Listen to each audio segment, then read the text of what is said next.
সবুজে ঘেরা এক জঙ্গল বাস করত এক কালো কাক। সে ছিল গর্বে ভরা।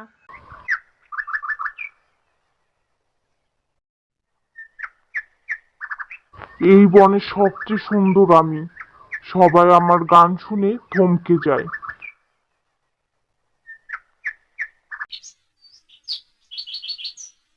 তুমি তো কা কা করো, সেটা আবার গান হলো?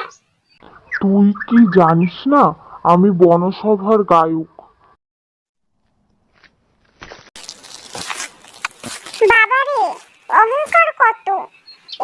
কান বন্ধ হয়ে যাবে।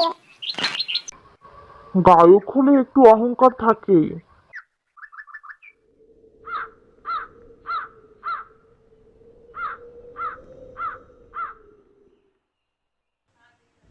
একদিন এক বৃদ্ধা রুটি বানিয়ে জানলার পাশে রেখে দেয়। কাক রুটি দেখে উড়ে গিয়ে নিয়ে আসে। এই রুটি আমার, কেউ ছুতে পারবে না। আজ একা একা উপভোগ করব। ঠিক সেই সময় এসে হাজির হলো এক শিয়াল।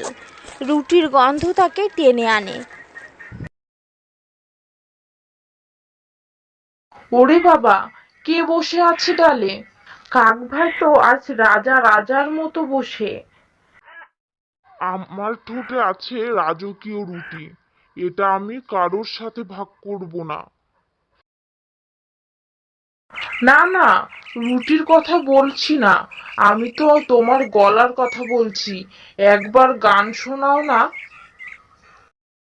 তুই আমার গান শুনতে চাস? তোমার গলা শুনে বনের পশুরা ঘুম ভাঙায়।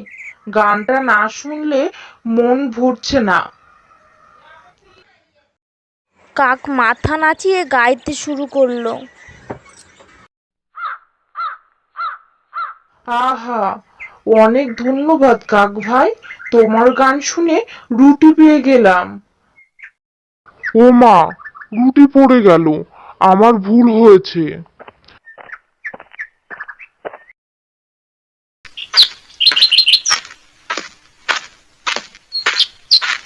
দেখলে, অহংকার করলে ঠিক এই হয়।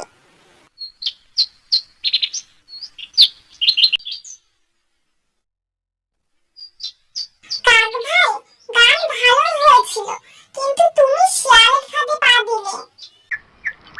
আমি বোকা, আমি সত্যিই বোকা। কাক তার ভুল বুঝতে পারল। সে প্রতিজ্ঞা করলো অহংকার করবে না। আমি আবার গাইবো, কিন্তু কারোর ঠকাতে নয়, আর অহংকার নয়। তুমি ভুল থেকে শিক্ষা নিয়েছো, সেটাই বড় কথা।